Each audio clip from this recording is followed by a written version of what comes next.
Still taking the bus. My brother's voice, thick with unearned superiority, slid across the phone line, coated in that smug laugh I'd memorized since childhood.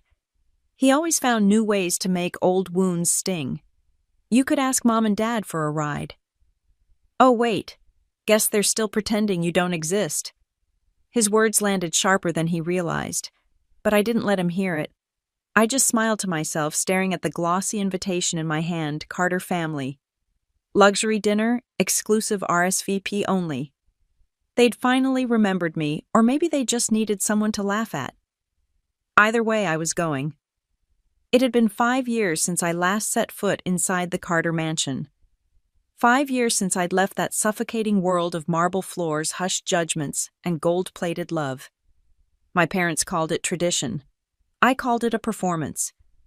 When I walked away to start my own company, my mother said I'd traded silk for dust. My father didn't say anything at all. Silence was his favorite form of punishment. Now here they were inviting me back for the annual luxury dinner that once felt like the center of the universe.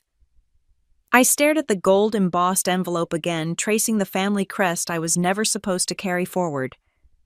It wasn't nostalgia that filled me. It was curiosity. What do people say about you when they think you'll never return? I slipped the invitation into my bag and exhaled. 5 years had built me a spine made of fire, not glass. Lindora Group was no longer the tiny startup they'd mocked. It was now the quiet engine behind several Fortune 500 logistics firms. But they didn't know that. They didn't need to. I had no intention of announcing anything that night. I just wanted to watch, to see if their world still glittered as much as their lies. On the morning of the dinner, I walked through my small apartment on the edge of downtown Chicago. Nothing about it screamed wealth, but everything inside whispered peace. The exposed brick walls, the sunlight pouring through my half-open curtains, the smell of coffee that tasted like a small victory that had become my daily focus. I'd built this life piece by piece, away from their gaze, and tonight I was ready to stand in front of them, calm, unshaken, unbothered. The dress I chose wasn't designer. It was a simple black silk piece that hugged confidence, not ego. My heels were scuffed at the back, but I liked them that way. Every mark reminded me that I'd walked through something. As I fixed my hair, I caught my reflection and barely recognized the woman staring back. My younger self would have trembled at the thought of facing them again. This version of me, she almost pitied them. The car ride to the Carter mansion was a slow crawl through memory. Streetlights flickered across the windshield as I passed the neighborhoods that once made me feel small. The closer I got, the quieter my chest became. It wasn't fear, it was distance. Emotional, invisible distance that 5 years of silence had stretched wide. When the gates appeared glinting under the floodlights, I rolled down my window. The guard's face lit up in surprise. "Miss Carter," he asked like he was seeing a ghost. "Yes," I said calmly. "Just here for dinner." The gates opened with a mechanical hum. I smiled at the irony how something so cold could still welcome me home. The mansion loomed ahead, as beautiful as it was hollow. Perfect hedges, polished limestone, and the faint sound of classical music leaking through the open balcony doors. I parked at the edge of the circular drive, the only spot left unoccupied, probably intentional. Rows of luxury cars shimmered beneath the lights, Bentleys, Maseratis, a few black SUVs with tinted windows. Mine was a modest sedan, unassuming, reliable. I could almost hear my brother's laughter already. Inside, the air was thick with expensive perfume and the brittle silence of expectation. Waiters moved like clockwork, balancing trays of champagne flutes that caught the chandelier's reflection. My mother, Helen, stood near the grand piano, draped in a navy gown that matched the room's solemn glamour. When her eyes met mine, a faint crack split her mask of composure. "Olivia," she said, her smile brittle. "You made it." "Of course," I replied. "Wouldn't miss family tradition." She kissed the air beside my cheek, careful not to smudge her lipstick. My father was near the fireplace, surrounded by colleagues and laughter that sounded more like currency than joy. He didn't look my way. Not yet. And then there was Ethan, my brother. Perfect suit, perfect hair, perfect sneer. He approached with that same confident stride, drink in hand, mischief in his grin. Did the bus driver drop you off at the gate, or did you walk? Neither, I said, letting my voice stay calm. I drove. In What a Rental, I smiled not for him, but for myself. Something dependable. You should try that sometime. He blinked unamused. I didn't give him time to recover. Dinner was served soon after. Long table, 20 seats, all arranged by hierarchy. My father at the head, my mother to his right, Ethan to his left. My place card sat halfway down across from people I barely knew. When I sat, a hush fell briefly, just long enough for everyone to notice. The waiter poured wine into my glass, and I caught my father's voice cutting through the small talk. We're all gathered tonight to celebrate growth, he said, raising his glass, and to honor those who keep the Carter legacy strong. His eyes skimmed the table over me, not at me. The toast ended, applause followed.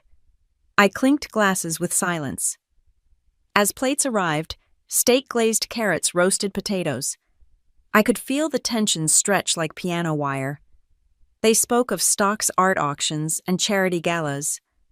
Not one question about my life, not one mention of the company I'd built. That used to hurt. Now it amuses me. People only ignore what they fear might outshine them. At some point, Ethan leaned in again. You must miss this, he said. Real food. Real class. I glanced at him, then at the table gleaming with silverware and self-importance. You mistake money for taste, I said quietly. A few heads turned. My mother stiffened. My father cleared his throat. Ethan, he warned softly. But his tone wasn't for my sake. It was for appearances. Ethan shrugged, still smirking. Relax, Dad. She's used to takeout. Laughter rippled faintly. Then an unexpected interruption. A soft voice near the door. Excuse me, Miss Carter. Every head turned. The man standing there wore a driver's uniform, tailored sharp. He held his cap respectfully in one hand. Yes, I said. Your Rolls-Royce has arrived. Shall I bring it around the front? The silence that followed was absolute. Forks froze midair. My mother's jaw dropped. My father's expression faltered for the first time in years. Ethan blinked twice, face draining of color. I smiled, slow and deliberate. Thank you, I said to the driver. And could you call another one, the red one? My parents might need a ride home later. Gasps. Someone coughed to hide it. I stood, napkins sliding onto the tablecloth like a quiet declaration. As I walked past my stunned family, I felt the air shift like the entire house exhaled, after years of holding its breath. Outside headlights washed over the marble steps, and the night wind carried the faint scent of freedom. For the first time, I didn't feel like a poor guest. I felt like the invitation they'd never deserved. The morning light crept through my blinds, slicing the quiet into soft, golden fragments. My phone was already buzzing, vibrating across the kitchen counter like a restless insect. I knew before looking who it was. My brother Ethan. A string of missed calls. Then a text. What the hell was that last night? Another message followed seconds later. You embarrassed the family. I poured myself a cup of coffee and stared at the steam rising from it. The aroma grounded me. I'd slept like a rock for the first time in years, even though my phone hadn't stopped lighting up until after midnight. Apparently, a poor guest arriving in a Rolls-Royce was more dramatic than any scandal they'd expected. Someone at the dinner had filmed the moment. I'd seen a few clips circulate online already. Quiet laughter, a few shocked faces, and then me standing there, calm, smiling. The headline read, Carter heiress returns in style family, stunned by surprise reveal. I didn't need to read the comments. I could imagine them. I set my cup down and walked toward the window. Chicago's skyline was waking up, cranes, cabs, people rushing to chase something that didn't matter as much as they thought. I'd been that person once, begging for validation I didn't need. My phone rang again. This time it wasn't Ethan. It was Mom. I hesitated for a heartbeat, then answered. Morning. Her voice was sharp but trembling. Olivia, what you did last night was completely unnecessary. What did I do? Show up when I was invited. You know what I mean? The car, the tone, the display. Your father is furious. I leaned against the counter. He's furious because I didn't play small. You humiliated him. No, Mom. He humiliated himself years ago when he made it clear which child was worthy of his pride. There was a pause, long, brittle silence filled with all the things she'd never defended me from. Then quietly she said, "You could have handled it differently." I did. I handled it with grace. You just don't like how power looks when it belongs to me. The line stayed open, but she said nothing more. Then the click, and she was gone. I let out a breath that wasn't frustrating. It was a relief. Conversations like that used to wreck me. Now they only reminded me how far I'd come. The coffee had gone cold. I reheated it, then opened my laptop. Grace, my closest friend and COO at Lindora, had already sent an email titled, "Your Trending Boss." The message was short. "You said you didn't want attention. Too late. Call me before noon." I called. Her voice came through crisp and amused. "I told you to make a quiet entrance." "That wasn't quiet, Liv. That was cinematic." "I didn't plan it," I said. "The driver just announced your arrival like a movie trailer," she interrupted. "Yeah, I saw it. Half of Chicago's corporate world did. Do you realize what this means? Do I need stronger coffee that they're finally seeing you as who you are, not who they said you were?" I didn't answer. Grace filled the silence like she always did. This could be an opportunity. Press is already sniffing around about Carter and Sons and their fall from grace. If you wanted to make a statement, I don't. She sighed. Then at least use the attention to redirect the narrative. We can launch the Legacy Rebuild Initiative this quarter. Tell your story on your terms. Her words lingered long after the call ended. Legacy. A word I'd once hated because it reminded me of what I was excluded from. Now it felt different.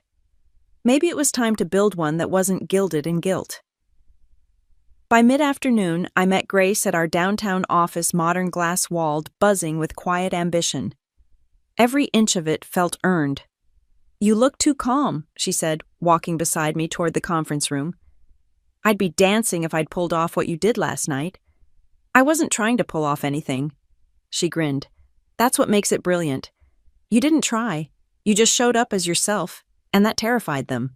I sat down, fingers tracing the edge of my notebook. It wasn't revenge. Grace leaned forward. No, but it was true. And truth scares people more than revenge ever could. We reviewed schedules, new investors, upcoming partnerships. The usual rhythm of work, but everything hummed differently beneath the surface. Somewhere a part of me still replayed my father's face when he heard those words, "Your Rolls Royce is out front, ma'am." His eyes had cracked just enough to show something real. Fear, realization, maybe even regret. By evening, I was home again. The city was softer at dusk, orange light spilling over the buildings, shadows long and forgiving. I poured a glass of wine, curled up on the couch, and opened my journal. They called me the poor guest. Maybe I was. Poor in their approval, poor in their love. But wealth has its own language, and mine speaks peace. I closed the notebook and let the silence settle. That's when the knock came. 3 soft raps, hesitant. I frowned, setting the glass aside. When I opened the door, I froze. My father stood there. For a moment, the world stilled. The man who once loomed like a storm now looked smaller edges softened by time or pride worn thin. He didn't come inside, just stood there holding his coat like a shield. "Olivia," he said. His voice was tired. "You made quite a scene." I didn't say anything. That's what made it worse. We stood there, a pause stretched between us, filled with every year of silence and unspoken hurt. He looked at me for a long moment, then said quietly, "You remind me of your mother when she was young. Sharp. Too sharp. I'll take that as a compliment." It wasn't meant as one. He sighed, eyes dropping to the floor. "You wanted me to see you." "Fine. I see you. Happy now." "No," I said softly. "But I'm free." His jaw tightened, then released. He nodded once, maybe respect, maybe resignation, and turned to leave. As the door closed, I leaned against it, heart pounding. That used to be the moment I'd cry. Tonight I didn't. Outside my window, the city pulsed with life. In one of those windows, someone was probably staring out too, wondering what freedom costs. Mine cost 5 years of distance, 1 night of truth, and a lifetime of learning that being unseen doesn't mean you don't exist. I picked up my phone, typed a note to myself, and saved it without sending revenge isn't destruction. It's a revelation. And once the truth is seen, it can't be unseen. The night settled around me calm and certain. Tomorrow I'd wake up not as the girl they excluded, but as the woman who built something they could never inherit. And that finally felt like home. Rain hits the glass in slow, steady taps, the kind of rhythm that pulls memory out of hiding. I sat by my window watching the city blur into streaks of silver and gray. My phone buzzed again, another news alert about the Carters. Carter and Sons faces internal audit following financial dispute. I read it twice, then set the phone face down. It wasn't a shock that rippled through me. It was inevitable. When you build something on arrogance, it always collapses under its own weight. Still, part of me felt that old ache, the tiny thread that once tied me to them even when I swore it didn't. Legacy had a way of lingering like smoke. The knock on the door startled me. I wasn't expecting anyone. When I opened it, Grace stood there, hair soaked from the rain, holding a folder and 2 coffees. "You're impossible to reach," she said, brushing past me with her usual storm of energy. "Figured caffeine might make forgiveness easier." "I didn't know I was mad at you," I said, shutting the door behind her. "You weren't. Until I tell you what's in this folder." She set it on the coffee table, droplets sliding off the cover. The label read Carter Holdings Internal Memorandum. My stomach tightened. "Where did you get this, public records?" she said. "And a friend who still owes me favors at the Tribune. Turns out your brother's been busy." I sat down. Grace flipped the folder open and pushed it toward me. Inside were printed emails, board meeting notes, and one spreadsheet that made my throat go dry. They had tried to transfer assets, my father and Ethan liquidating parts of the Carter Trust Fund under the guise of restructuring. Only now regulators were asking questions. "Grace," I whispered. "I know," she said. "You don't want to care. You shouldn't. But this involves Lendora, too." My head shot up. "How one of their shell subsidiaries tried to invest in your last funding round. It looked harmless at first, but if this story blows up, Lendora could get dragged into the mess."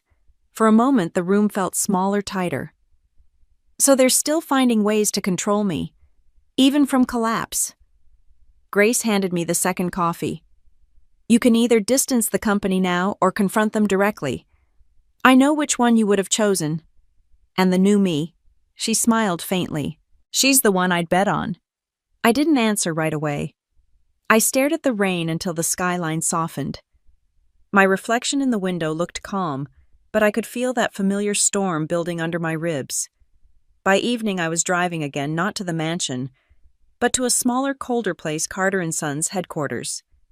The building loomed like an artifact, glass and steel built to impress, now smelling faintly of old money and desperation inside. I walked through the lobby where the receptionist froze mid-greeting. "Miss Carter," she said, startled. "Here on personal business," I replied. "You don't need to announce it to me." The elevator ride was long and silent. My heart beat with every floor that lit up a slow, deliberate countdown. When the doors opened, I stepped into a hallway lined with portraits. The Carters' generations of men in tailored suits. None of them were smiling. None of them looked at the camera like they saw people only power. Ethan's office door was half open. He looked up when I entered, confusion flickering before annoyance took over. "You can't just walk in here." I just did. He stood adjusting his tie. "If you're here to gloat, save it. I've had a long day." "Gloat," I laughed softly. "I don't need to. You're doing a fine job destroying yourself." His jaw tightened. "You think you're better than us now because of that stunt? Because of your little company? My little company employs 600 people. And I built it without lying, without using anyone's name but my own. He came around the desk, hands in fists. You were never part of this family's business. You walked away. I had to, I said, because every time I tried to stay, you all made sure I knew I didn't belong. The silence that followed wasn't empty.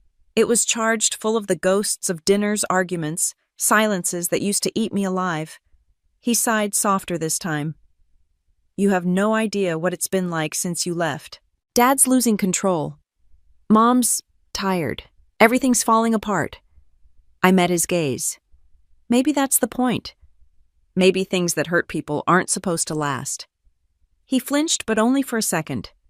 You think you're righteous, but you're still one of us. No, I said, turning toward the door. I'm what happens when one of us survives. As I stepped back into the elevator, I felt a sharp relief, though the tension of the battle ahead remained not triumphant, but untethered. Revenge wasn't a scream anymore. It was a whisper that said, "You've outgrown this place." Back home, I found an email waiting for me. From an unknown sender. The subject line read, "We need to talk, it's about your father." I hesitated, then opened it. Miss Carter, my name is Robert Hill, legal counsel for Carter & Sons. There are documents under your name that require your signature. Your father listed you as successor for part of the estate's trust division. Please contact me immediately. I stared at the screen, the words blurring. Successor. After all this time, after all the ways he'd cut me out, he'd written my name back in. I closed the laptop, leaned back, and stared at the ceiling. It wasn't peace that washed over me. It was confusion, suspicion, and something like sorrow. Why now? The city outside pulsed with rain and headlights. Somewhere in that noise, I could almost hear my father's voice again. You wanted me to see you. Fine. I see you.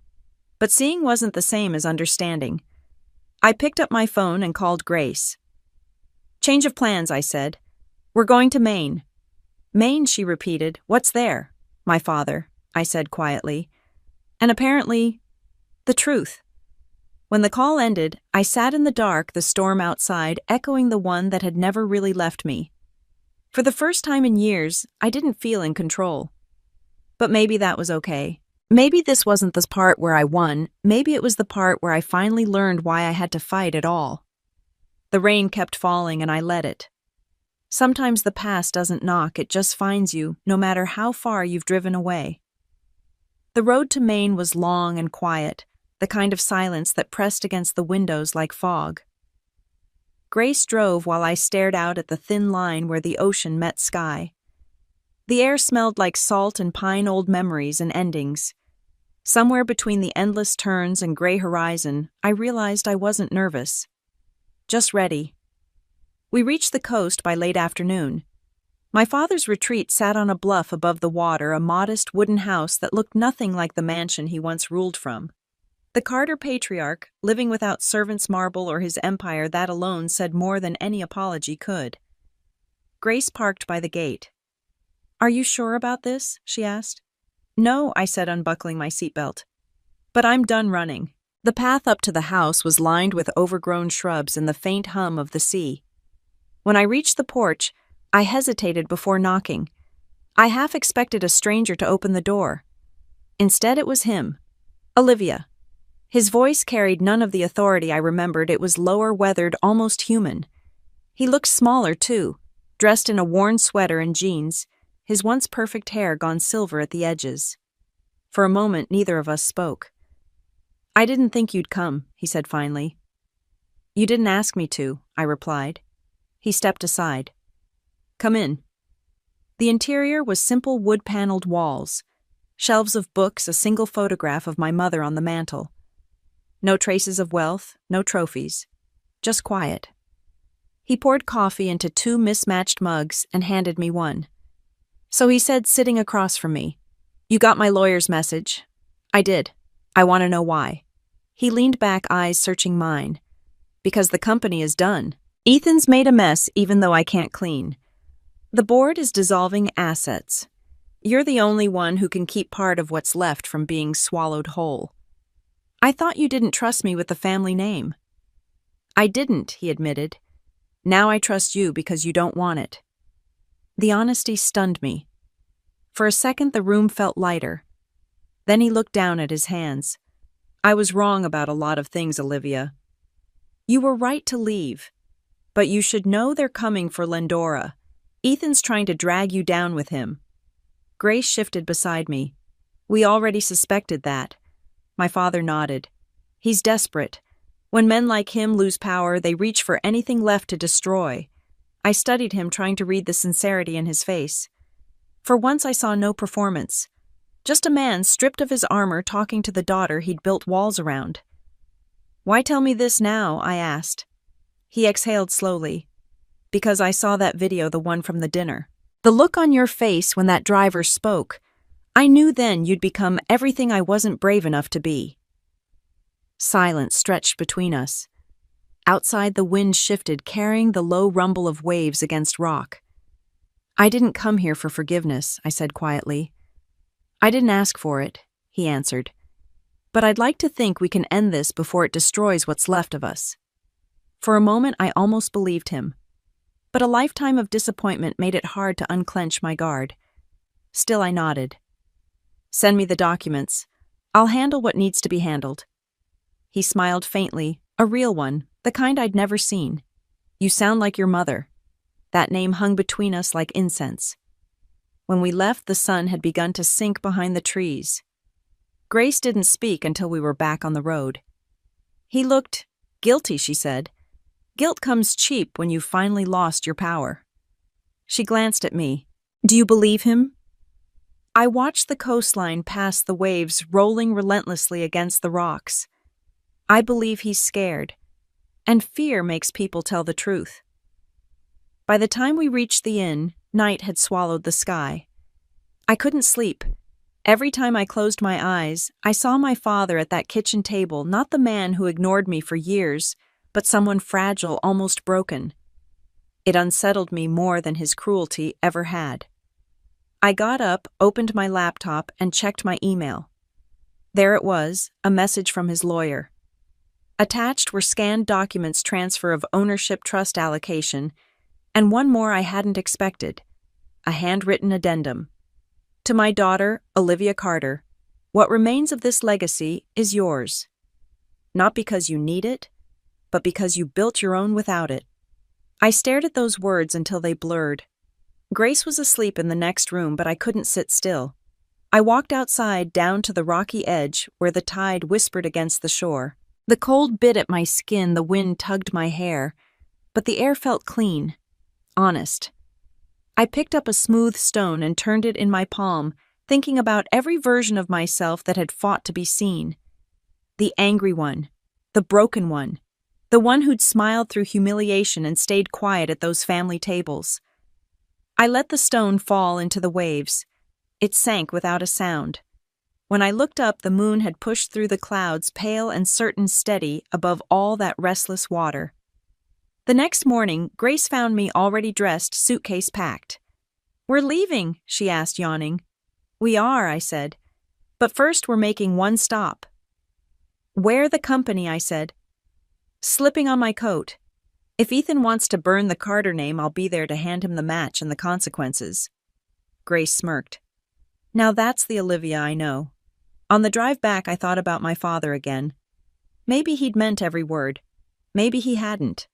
Either way, something in me had shifted. I didn't need their validation anymore. But I did need to finish the story. Not for revenge, for truth.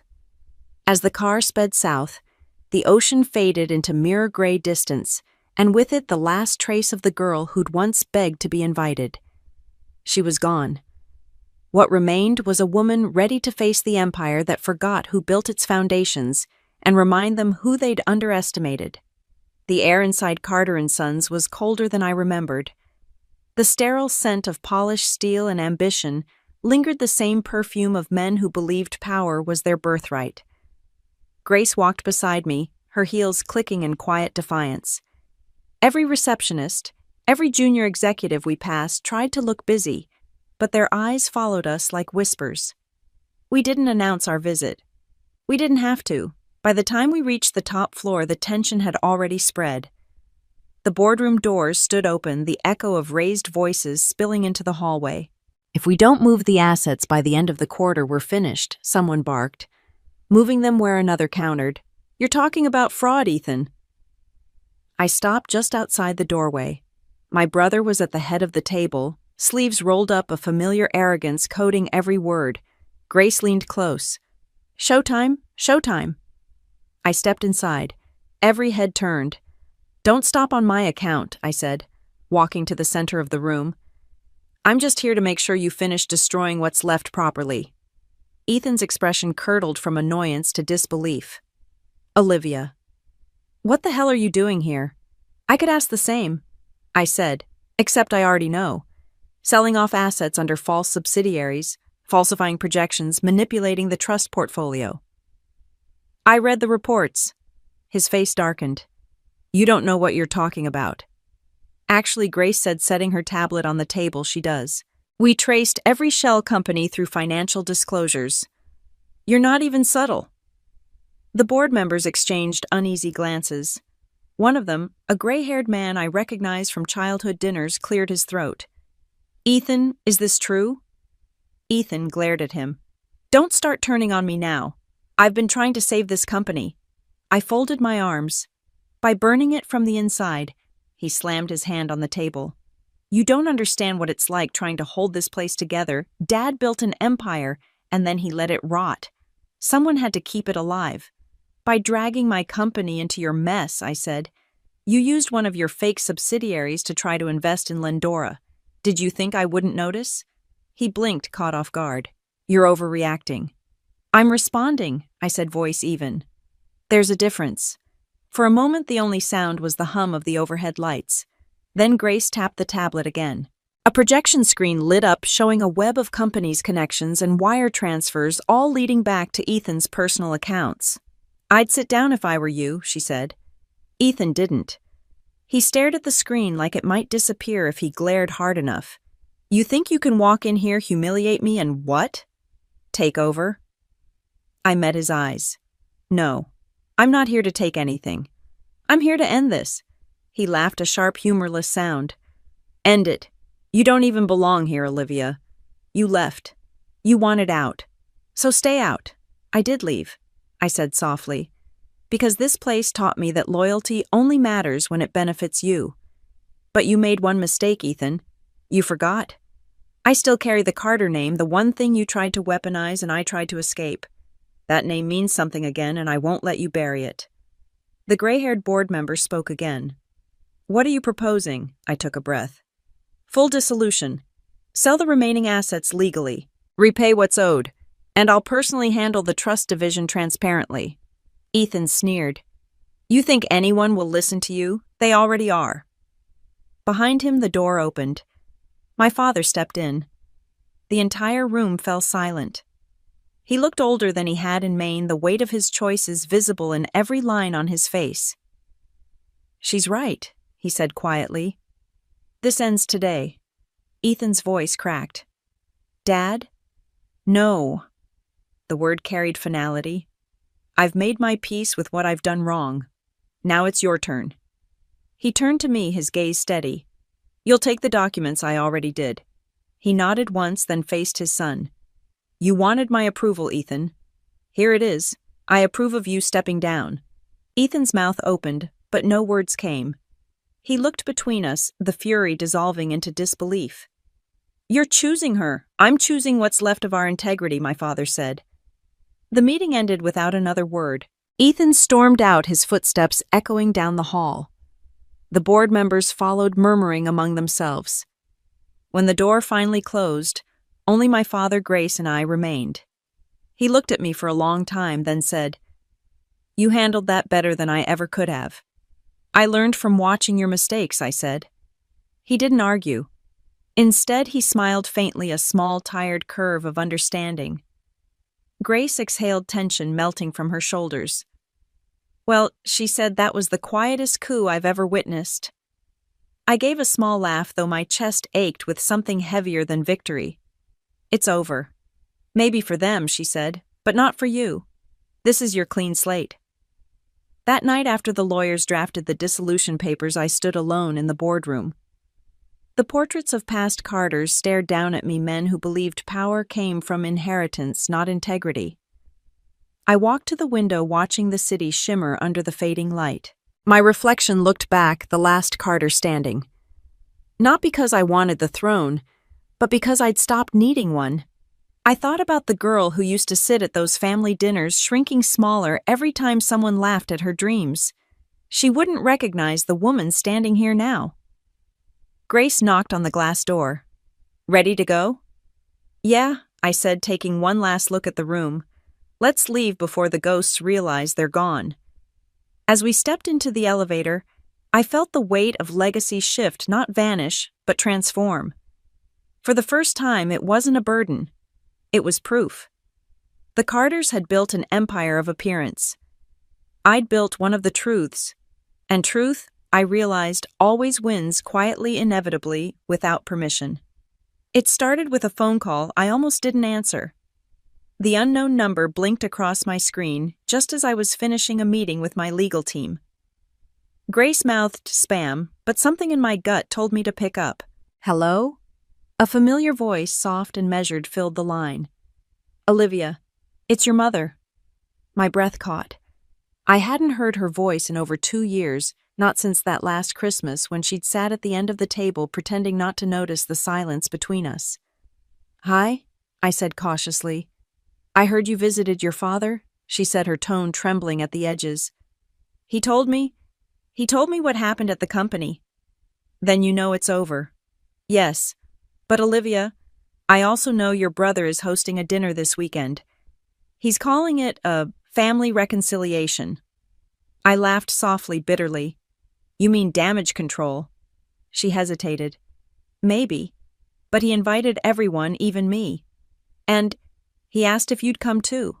The idea of walking into another Carter dinner made my stomach twist, but her voice was different this time. Not the polished calm of a society matriarch. It was tiring human. "I don't think that's a good idea," I said. "Maybe not," she replied quietly. "But it might be the only one we get." After we hung up, Grace raised an eyebrow. "Don't tell me you're actually considering going." "I'm not," I said too quickly. She smirked. "You're lying. I can hear it." By the end of the day, she was right. I sat in my office staring at the email invitation Ethan's assistant had sent hours later. Private dinner, Carter residence. Saturday, 7 p.m. Attire formal. Formal. Always formal.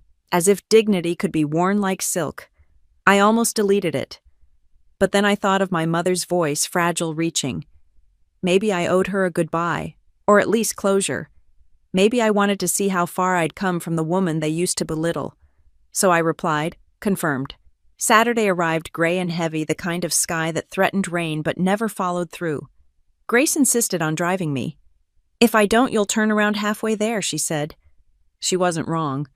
The Carter mansion hadn't changed. Same gravel drive, same towering oaks, same stone lions guarding the steps like relics of a dying empire. When I stepped out of the car, the smell of damp earth and nostalgia hit me all at once. "Text me if you need a distraction," Grace said. "I can fake an emergency." "I'll be fine." I lied. Inside the house was a museum of what used to be. The portraits, the chandeliers, even the faint echo of laughter from parties that once defined their status. And there at the center of it all was Ethan. He looked polished, perfectly pressed suit, charming smile, but his eyes betrayed the panic beneath. "Olivia," he said, spreading his arms like a showman. "You came." "I was curious," I replied. "You always throw the best performances." He forced a laugh, then turned toward the table. "Everyone's waiting." The everyone was a select group. My mother, 2 uncles, a couple of board members, desperate to stay relevant, and one stranger sitting quietly at the far end. A woman in her 50s, elegant but understated, with a lawyer's eyes. As we sat, Ethan raised his glass. "To my family," he said, "and new beginnings." I didn't drink. Dinner began like all Carter dinners, polite, suffocating, full of half-truths, dressed as compliments. My mother tried to fill the silence, asking about my company, my travels, my supposed peace. Every answer I gave felt like walking barefoot across old glass. Midway through, the stranger spoke for the first time. "Olivia, I'm Dana Walsh," she said. "Your father's estate attorney. I'm here as an observer." "Observer?" I asked. Ethan jumped in too quickly. "Just formalities." Dana didn't look away from me. "Your father requested that all family members attend one final dinner before he finalizes the trust arrangements. He wanted closure." My fork froze midair. "He's not here." Ethan cleared his throat. "He's unwell, but he asked me to host on his behalf." The lie was too smooth, too rehearsed. My mother's expression flickered. She knew it too. I leaned back in my chair. "So this isn't about reconciliation. It's about control. Again." "Don't make this dramatic," Ethan said sharply. "Dad's just trying to make sure the assets are divided properly. You'll get your share." "My share?" I echoed. "You mean whatever's left after you clean it out?" His jaw tightened. "You don't know what you're talking about." "Oh, I do. And so does your auditor." I glanced at Dana. "Has he shown you the offshore accounts yet?" Dana blinked, surprised. "You know about those." "Everyone knows," I said. "Some of us just stopped pretending." The table went silent. Even my mother's hand trembled slightly as she set down her glass. Ethan tried to recover. "This isn't the place for—" "It's exactly the place I cut in. Because this is what family means here, right? Polite dinners while we carve each other alive with silver cutlery." My mother whispered, "Olivia, please." I looked at her, then really looked. There was sadness in her face, but something else too. Pride. Just a flicker. Dana closed her folder. "Perhaps we should adjourn until Mr. Carter himself can confirm the terms." Ethan's composure cracked. "You don't understand." She stood. "I understand perfectly, and I'll be reporting my findings to the court if this continues." With that, she left. The room deflated. Ethan sat back, his control slipping through his fingers like sand. I stood gathering my coat. "You can host all the dinners you want," I said, "but you can't rewrite who I've become." As I turned to leave, my mother reached for my hand. "You did the right thing," she whispered. Outside, the air was sharp and clean. Grace was waiting by the car engine idling. So she said, "How was the show?" I smiled faintly. "Let's just say Act Two's about to begin." As we drove away, I glanced back at the mansion, the windows glowing like distant eyes. The adrenaline had worn off, replaced by a hollow ache. I had humiliated them, but standing there watching Ethan's face drain of color, I felt no real triumph. Just pity for the man who would never be free of his father's expectations, and a quiet sorrow for the woman who had spent her life pretending not to see the decay. I realized I wasn't just fighting for myself. I was fighting the ghost of the family I thought I wanted, and that I knew was a far lonelier battle. Somewhere inside, Ethan was already plotting his next move. But for the first time, I wasn't afraid. The game had changed, and this time, I was the one setting the table. The letter arrived 3 days later, stamped with my father's old seal, the same crest I used to trace with my finger when I was a child, back when I still believed it meant something noble. It was delivered by courier, hand-signed by the estate attorney Dana Walsh. Grace was in my kitchen when I opened it. She watched my expression change as I read. "Bad news?" I shook my head slowly. "Not exactly. He's gone." The words felt heavy but not sharp. My father had died quietly the night after the dinner in his sleep, the letter said. There was no mention of suffering, no drama, just an ending that fit him, silent, private, unresolved. Grace reached across the counter. "Olivia, I'm sorry." I folded the letter and exhaled. "I thought I'd feel something different." "You don't have to justify anything," she said softly, but I wasn't so sure. Grief didn't arrive like I'd expected, no wave, no collapse.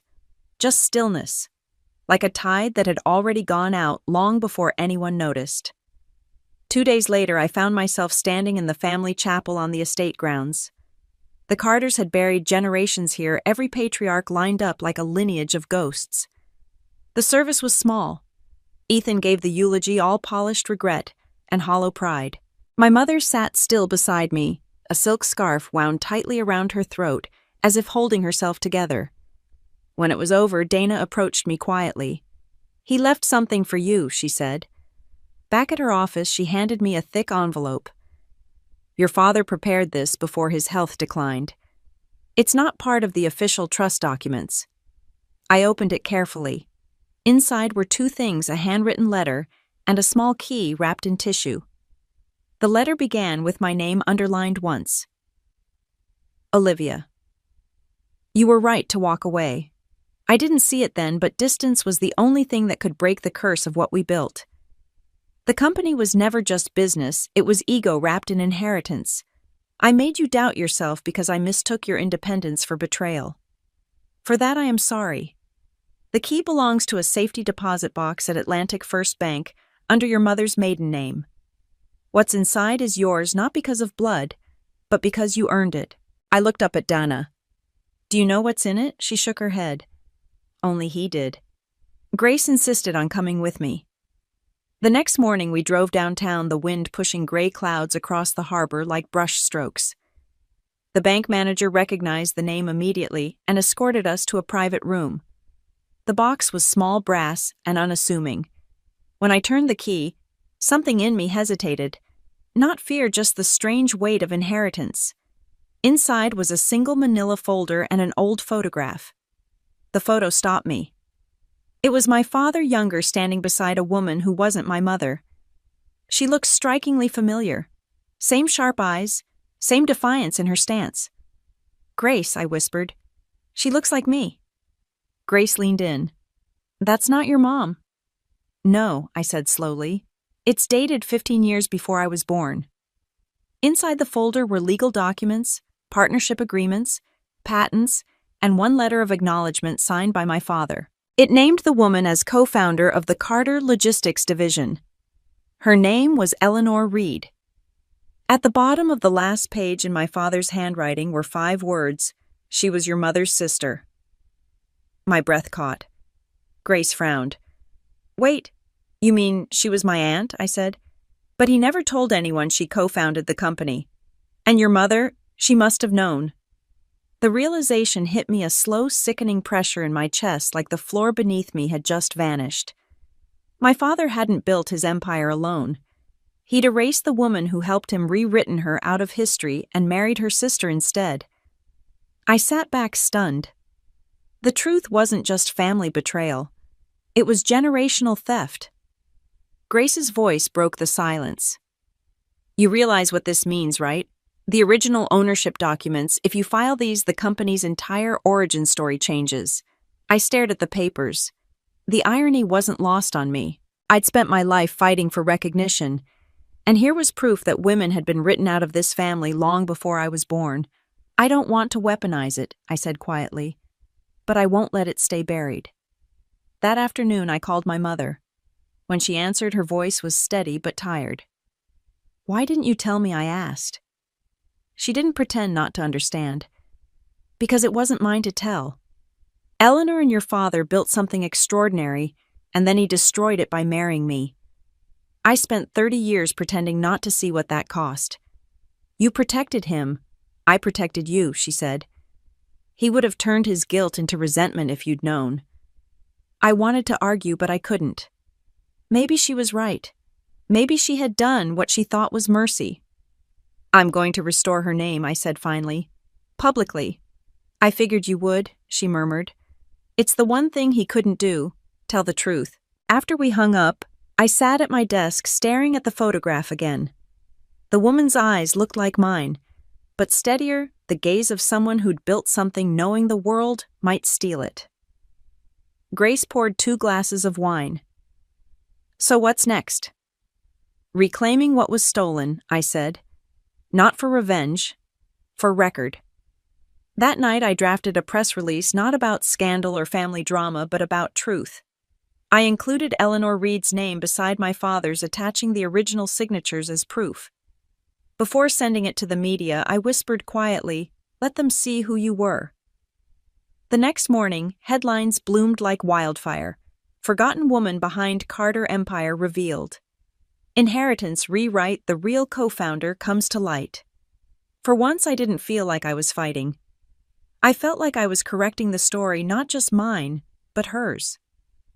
As I watched the sun rise over the city, Grace leaned against the balcony railing. "He tried to make you carry his legacy," she said. "Instead, you rewrote it." I smiled faintly. "No, I finished it." The wind shifted, carrying the scent of salt from the harbor. Somewhere out there, the tide was coming in again, steady, certain cleansing. And for the first time, I didn't look back.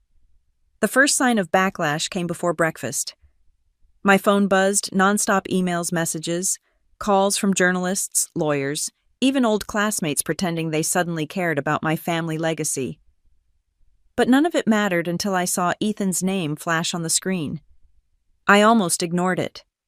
Then curiosity, or maybe defiance, made me swipe to answer. "Congratulations," he said without greeting. "You've destroyed what's left of our name." "Correction," I replied. "I restored it. You exposed private documents, Olivia." "Do you have any idea what this does to the estate?" "To me, I think the courts call it transparency," I said. Voice cool. "You should try it sometime." He exhaled sharply. "You always think you're the hero. But all you've done is feed gossip. The board's furious investors are threatening lawsuits. They can sue the truth if they want," I cut in. "But it won't change it." There was a pause. When he spoke again, his tone was lower, dangerous. "You think you won because Dad left you a few nice words in a letter. But this isn't over. You're still one of us, whether you like it or not." I hung up. Grace looked up from her laptop across the table. That sounded intense. "Just Ethan being Ethan," I said, pouring another cup of coffee. "He's finally learning that control doesn't guarantee respect." Grace smirked. "Or survival." By mid-morning, the story had spread everywhere. News anchors debated whether I was a truth teller or a family traitor. Online comments ranged from admiration to venom. Some accused me of fabricating the documents. Others called me brave. None of them knew the weight of what I'd uncovered. Eleanor Reed's name was now trending her story, being pieced together by historians, former employees, and even a few women's advocacy groups who hailed her as a symbol of erased female founders. But with attention came consequences. Around noon, my company's legal team called. Olivia, my attorney Miles, said carefully, "We just received a cease and desist letter from Carter Holdings' remaining counsel." "On what grounds defamation?" "They're claiming your release damaged the estate's reputation and investor relations." Grace rolled her eyes from across the room. "Reputation they already buried themselves in," Miles sighed. "Legally, they're grasping. But they can make noise. You should expect an injunction." "Let them file it," I said. "We'll counter with the truth." After I hung up, Grace gave me a long look. "You realize you're about to go to war with your own blood again, right?" I nodded. "This time, it's not revenge. It's a precedent." That night, I sat alone in my office, city lights flickering against the glass. The silence was heavy, not lonely, just vast. I thought about Eleanor, about my father, about the chain of choices that had led us all here. Each one of them believed they could control the truth by burying it. Maybe this was how the curse broke, not through forgiveness, but through exposure. A soft knock pulled me from my thoughts. Grace leaned in, holding her phone. "You need to see this." She turned the screen toward me. A live news feed. Ethan standing on the steps of the old Carter headquarters, microphones surrounding him. "My sister has chosen to defame our family and manipulate history," he said smoothly, every word rehearsed. "She's using unverified documents to tarnish the legacy of our father who dedicated his life to integrity and innovation. We will pursue every legal measure necessary to correct these lies." The crowd murmured. Cameras flashed. "Wow," Grace muttered. "He really went full martyr." I smiled faintly. "Good. Let him talk.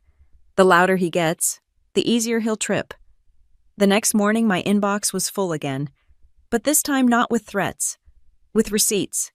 Former employees from the early years of Carter & Sons had begun sending me letters, contracts, even old correspondence confirming Eleanor's role. Her name wasn't just on one patent, it was on 6. She had designed the logistics system that became the company's foundation. Grace flipped through the scanned pages, her eyes widening. "This is gold. They buried everything." "Not anymore," I said. By the end of the day, I'd forwarded the evidence to the press and our lawyers. Within hours, the narrative shifted again. News outlets began broadcasting headlines like "Documents confirm Olivia Carter's claims co-founder's name erased from records." Ethan stayed silent after that. Too silent. Then late that evening, as I was locking up my office, I heard the low rumble of an engine outside. Grace, who had been gathering her things, glanced up. "Are you expecting someone?" Before I could answer, the elevator chimed. Ethan stepped out, his expression carved from ice. "I needed to see you face to face," he said. "You could have called," replied. He took a slow step forward. "You've humiliated me. Publicly. Do you understand what that feels like?" "Do you?" I countered. "Because you've made a career out of humiliating others, including me." "This isn't about you," he snapped. "This is about what you've done to our name. Dad's name." I stood, meeting his eyes. "No, Ethan. This is about what he did and what you continued. I just refuse to pretend anymore." For a moment, he looked almost lost. Then the anger returned sharp and childish. "You'll regret this." "No," I said quietly. "You will. Because I have proof and you have pride. And pride doesn't survive the truth." He turned without another word and left the sound of his footsteps fading down the hall. When the door clicked shut, Grace exhaled. "That man has the emotional range of a spoon." I laughed, though the sound was thin. "He's scared. That's why he came." The next morning, the final blow landed: a subpoena filed by Carter Holdings remnants against me and Lindora, claiming breach of confidentiality. It was a desperate move, and every lawyer who saw it called it exactly that. But for me, it wasn't fear anymore. It was focused. Grace handed me a folder. "If this goes to court, they'll have to open every record. Everyone, including Dad's offshore files." "Then let them," I said, sliding the folder into my bag. "Let's finish what he started." That night, as I stood by the window overlooking the sleeping city, I realized the Carter name no longer felt like a chain. It was a mirror, cracked, imperfect, but finally reflecting the truth. Maybe that was what inheritance really meant. Not wealth, not status, just the courage to face what came before and say, "No more lies." For the first time in my life, I felt free enough to breathe. The courthouse smelled faintly of dust and nerves. Marble floors, echoing footsteps, a kind of silence that only power can afford. I'd been in boardrooms, on live panels, through press ambushes. But this was different. This was where truth stopped being emotional and became evidence. Grace stood beside me, her heels clicking a steady rhythm as we walked through the corridor. "You sure you don't want to settle?" she asked under her breath. I shook my head. "If I do, they'll rewrite history again. This isn't about money anymore," she sighed. "I know. But Ethan's not walking in here alone. He's bringing his entire entourage." "Then let them watch," I said. "I've been underestimated my whole life. Might as well give them a front row seat." Inside the courtroom, the air was thick with anticipation. Reporters lined the back rows. Cameras weren't allowed, but pens moved furiously across notepads. My attorney Miles handed me a folder. "Just remember Olivia calm, factual, and unflinching. The documents speak for themselves." Ethan sat at the opposing table, his posture perfect, his expression tight. Beside him, two lawyers whispered sliding papers across the desk. His mother. My mother sat in the second row, eyes hidden behind sunglasses, though it wasn't bright enough to need them.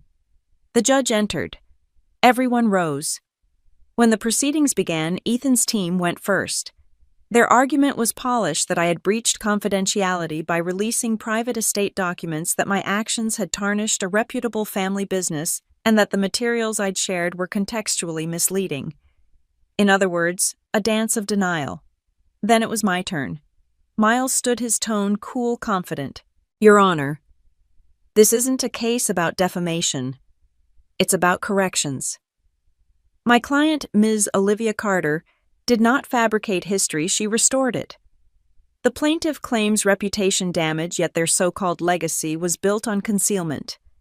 He handed the clerk a thick binder. Exhibit A, the original patent applications from 1984, bearing both George Carter's and Eleanor Reed's signatures. Exhibit B, bank transfers proving joint ownership of company assets. Exhibit C, internal correspondence acknowledging Ms. Reed's role later omitted from company records. A murmur rippled through the courtroom. Ethan's lawyer objected. Those documents were obtained illegally. Miles cut him off. They were found in a legally accessed safety deposit box bequeathed to my client by her father. I'd suggest your objection be directed at the deceased. The judge's eyebrow lifted slightly. Overruled. Proceed. Ethan shifted his jaw, tightening. I kept my eyes on him as Miles continued. The Carter family benefited from a history that erased a woman's contributions for nearly 40 years. My client's release of this information did not constitute defamation, it constituted justice.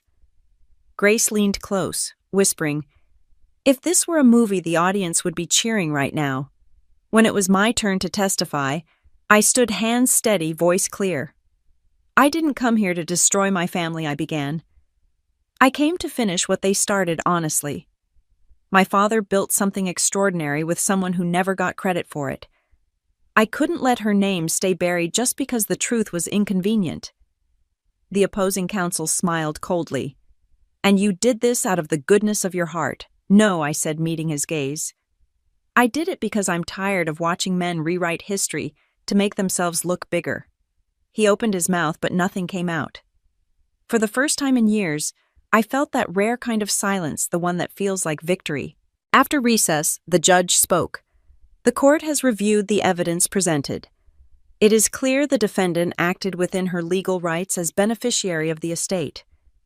Furthermore, the materials released hold verifiable authenticity. The claim of defamation is dismissed." Ethan's lawyer tried to object again, but the judge's gavel struck hard.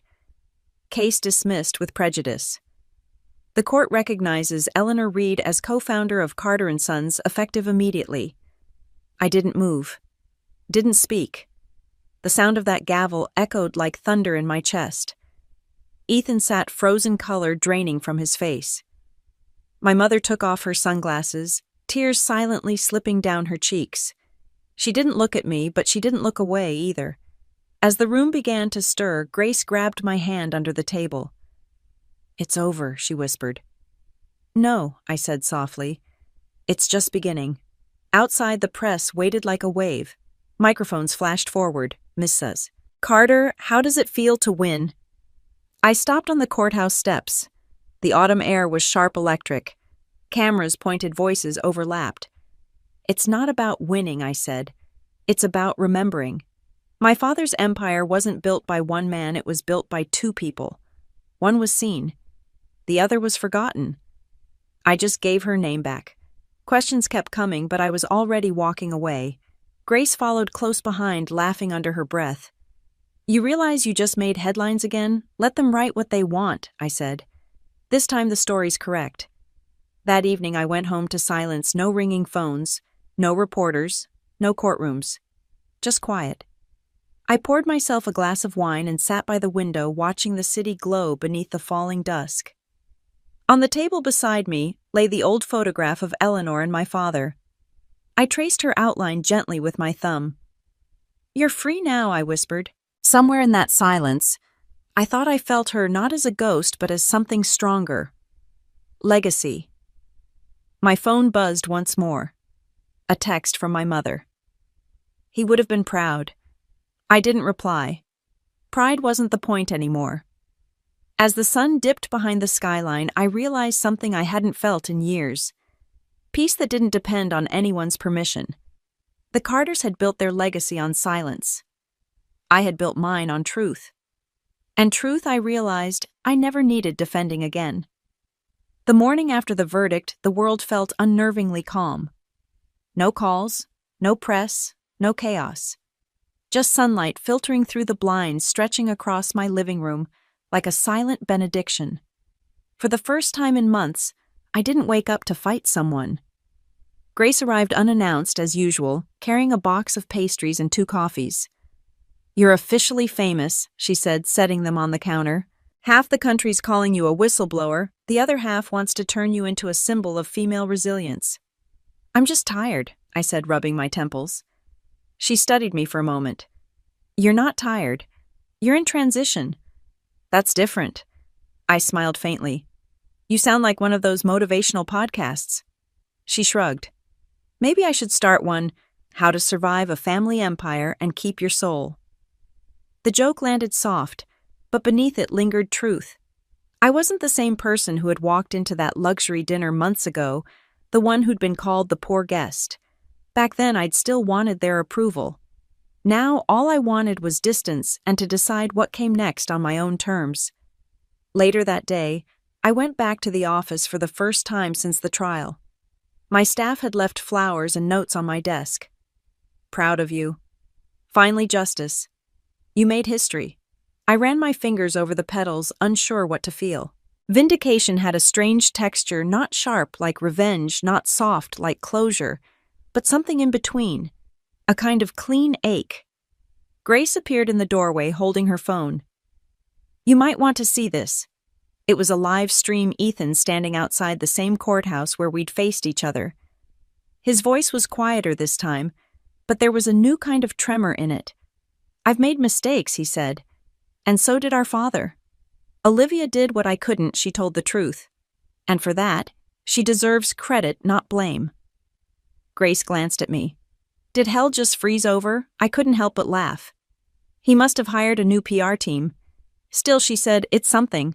I wanted to believe it was. I wanted to believe that maybe this was the start of something cleaner. A family learning how to live without pretending. But some wounds don't heal that easily. They just stop bleeding in public. That night I got a call from an unfamiliar number. It was my mother. "Ethan came by," she said quietly. "He's different, Olivia. Humble.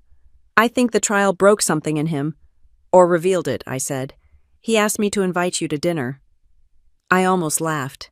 "You're kidding. He wants to make things right. Dinner's a funny way to start," I murmured. But her tone softened, and I heard something in it that disarmed me hope. "Come just this once. For me." I agreed reluctantly. 2 nights later, I drove up the familiar gravel road again. The mansion looked smaller now, its grandeur stripped bare by memory. Inside the table was set for 3 simple, not extravagant. No crystal, no gold trim, just linen and candlelight. Ethan stood when I entered. "Olivia." I nodded. "Ethan." We sat. My mother poured wine, her hands steady. For a while, no one spoke. Then he said, "I watched your interview."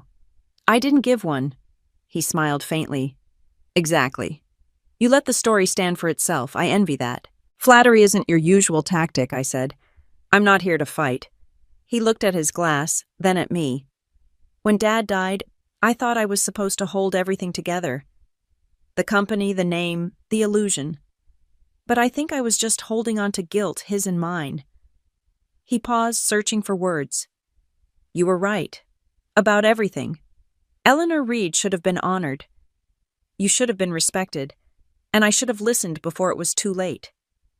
I didn't need his apology to know the truth. I didn't need him to say the words. I just needed him to live with them." My mother reached for his hand, then mine. "I want that too," she whispered. For a long moment we sat in silence.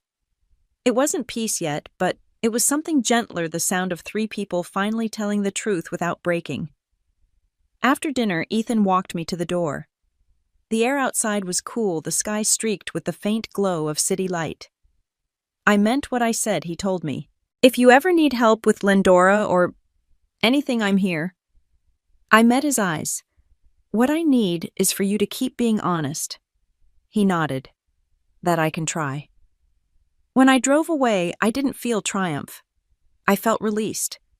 The kind that doesn't announce itself, just settles quietly in your bones. Over the next few weeks, things began to shift. Articles stopped focusing on the family feud and started writing about Eleanor, her work, her designs, her legacy. Lindora's board approved a foundation in her name, the Reed Initiative for Women in Innovation. Grace pushed the press statement across my desk. "Full circle," she said. "Not quite," I replied. "Full truth." We both smiled. That weekend I hosted a small gathering at my home. Not a gala, not a publicity event, just warmth. My team of few friends, my mother, even Ethan, showed up awkward but sincere. We shared food laughter, the kind of ease that doesn't come from pretending. Near the end of the night, Grace raised a glass. "To rewrite stories," she said, "and to the people brave enough to tell them right." Everyone clinked glasses. I felt my throat tighten. Later, as the guests filtered out, I stepped onto the balcony. The city shimmered below, restless and alive. I thought about everything that had happened, the betrayal, the courtroom, the inheritance, the truth. For years I'd believed my story was one of revenge, but it wasn't. It was a reclamation. The slow, quiet art of taking back what should have always been yours. Not money, not power, but dignity. My phone buzzed. A message from Grace. "Still taking the bus." I smiled. My reply came easily, "No." But I might send the rolls to pick up the people who once left me behind. I set the phone down and looked out at the skyline. The city lights flickered like a heartbeat. Somewhere between their rhythm and the wind, I heard the sound of balance restoring itself. The table had finally turned. And I was no longer the guest. I was the host. The morning light now held a quiet expectation.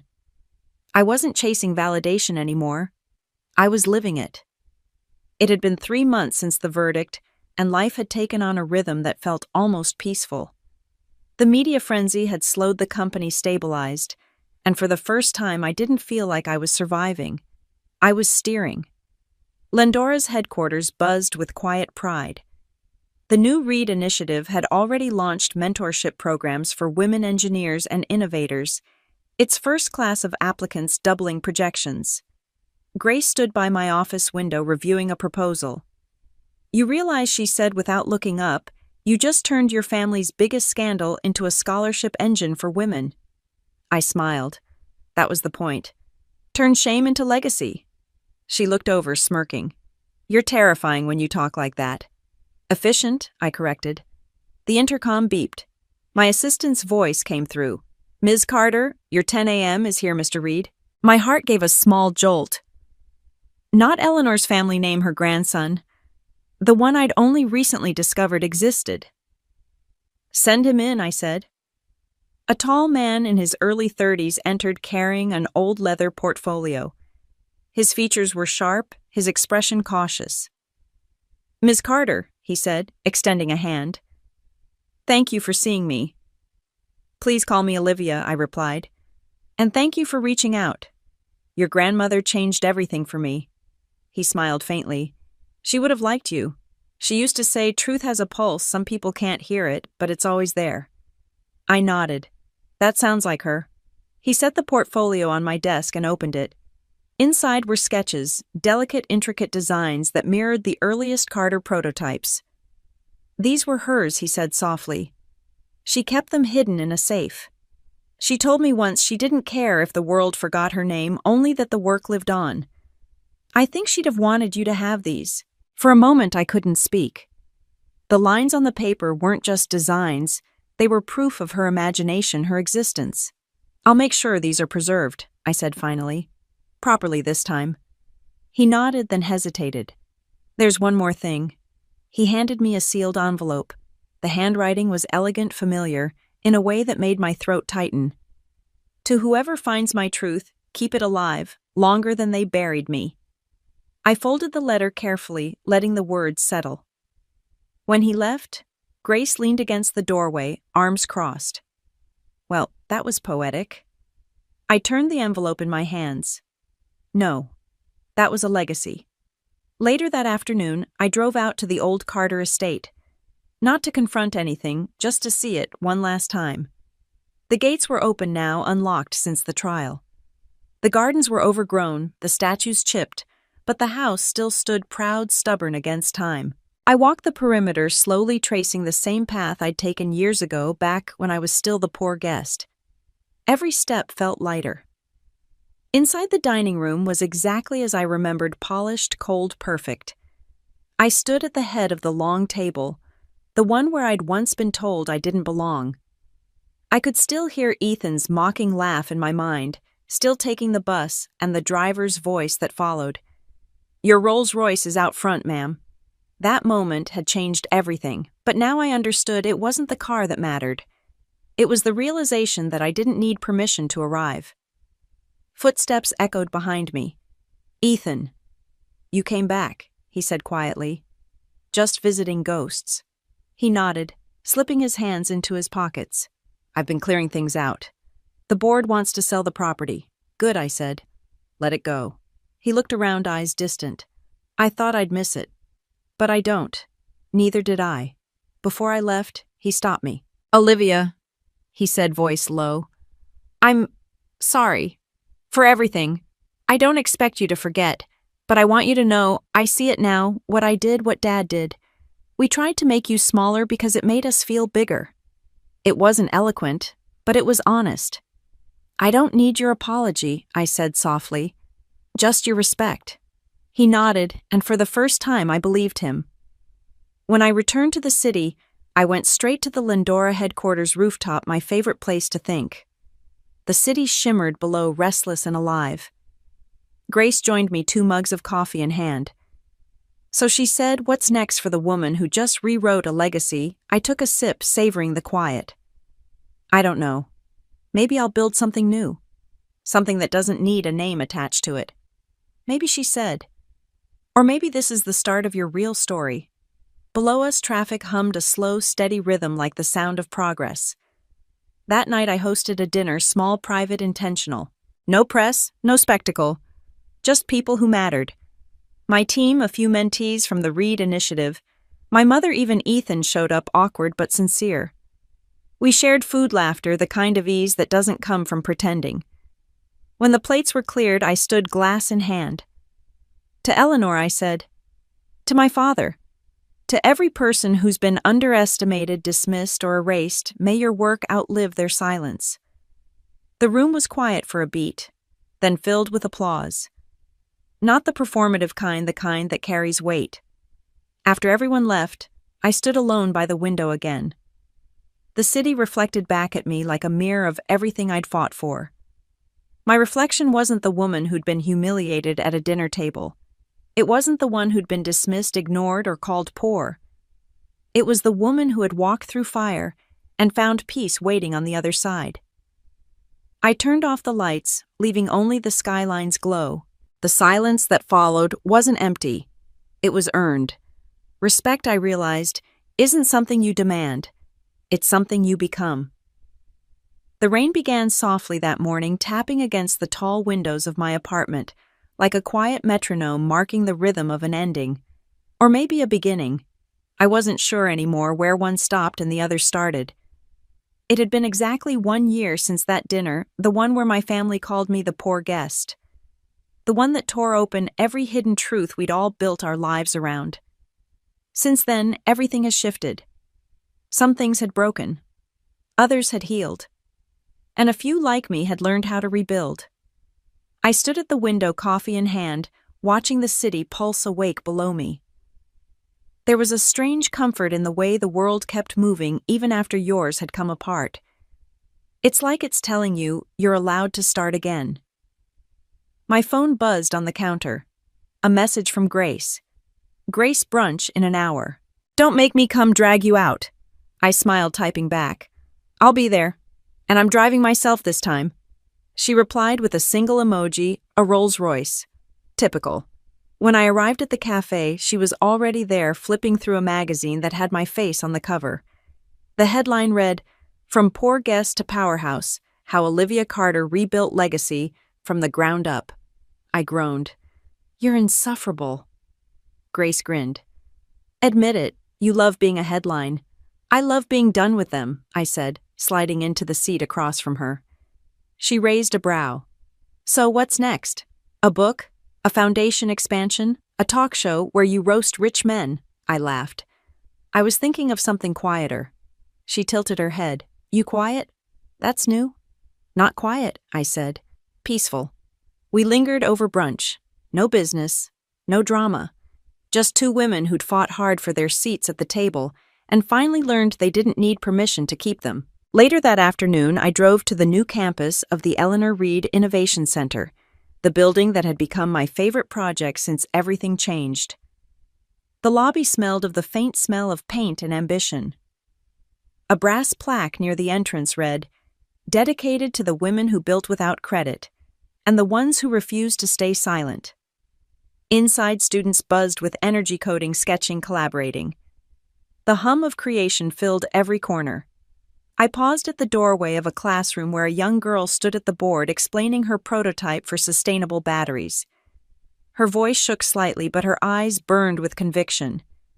It reminded me of myself, the version that existed long before the Rolls-Royce, before the courtroom, before the name Carter carried any weight. The girl who built things because it made her feel seen. She caught me watching and smiled shyly. "Hi, Ms. Carter. I didn't know you'd be visiting today." "I didn't either," I said, "but I'm glad I did." When I left the center, the sky had cleared. The rain had washed the city until it gleamed like new glass. That evening, I hosted dinner at my apartment. Not a gala, not a statement. Just people who mattered. My mother, Ethan, Grace, a few friends from the initiative, and one empty seat intentionally left open. As the plates were set and laughter filled the room, I glanced at that empty chair. For Eleanor, I said simply, and for anyone who ever had to build their own seat at a table that refused to make space. Glasses clinked softly. No fanfare, no spectacle. Just understanding. Ethan stood, then awkward but sincere. "You know," he said, "for years I thought wealth meant control. But you taught me something: it means nothing without honesty. You didn't just rebuild the family legacy, Olivia. You redefined it." My mother nodded, eyes glistening. "You gave us back something we didn't deserve the chance to start over." I smiled, warmth rising in my chest. "Then let's make sure we use it well." After everyone left, the apartment fell quiet again. I cleared the dishes, humming softly to myself. There was no weight in the silence anymore, just space. I walked to the balcony, the city shimmering below. The hum of cars, the flicker of lights, all of it felt alive, connected.